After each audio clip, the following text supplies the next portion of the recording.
শ্রীমদ্ ভগবদ গীতা। নৈষ্কর্ম কথার অর্থ কি? মোক্ষ।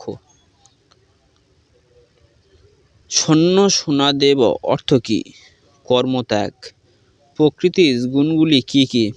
সত্য, রজ, তম। সত্যগুণ, রজগুণ, তমগুণ। মিথ্যাচারকে যে ব্যক্তি কর্মেন্দ্রিয়গুলিকে সংযত করে মনে মনে ইন্দ্রিয়ের বিষয়সমূহকে স্মরণ করে সে মূঢ় ব্যক্তিকে মিথ্যাচারী বলা হয়। কর্মেন্দ্রিয় কি কি? বাক, পানি, পাদ, পায়ু ও উপস্থ, এই পাঁচটি হলো কর্মেন্দ্রিয়। কে শ্রেষ্ঠ ব্যক্তি? শ্রীকৃষ্ণের মধ্যে শ্রেষ্ঠ ব্যক্তি কে? এরকমভাবে কোশ্চেনটিও আসতে পারে। যে নিয়মানুসারে কর্মেন্দ্রিয়ের দ্বারা অনাসক্তভাবে কর্মের অনুশীলন করে সেই শ্রেষ্ঠ ব্যক্তি। যে নিয়মানুসারে কর্মেন্দ্রিয়ের দ্বারা অনাসক্তভাবে কর্মের অনুশীলন করে সে শ্রেষ্ঠ ব্যক্তি। নিয়ত শব্দের অর্থ কি?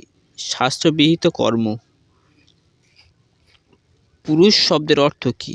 খুব ইম্পর্টেন্ট কোশ্চেন এটি, যে পুরুষ শব্দের অর্থ কি? পুরুষ শব্দের অর্থ আত্মা বা মানুষ। আমাদের পাঠ্যাংশে অনাসক্তভাবে মুক্তি পেয়েছেন এমন কয়েকজন ব্যক্তির নাম লেখো। জনক রাজা। কার নাম পাই আমরা? জনক রাজা। জনক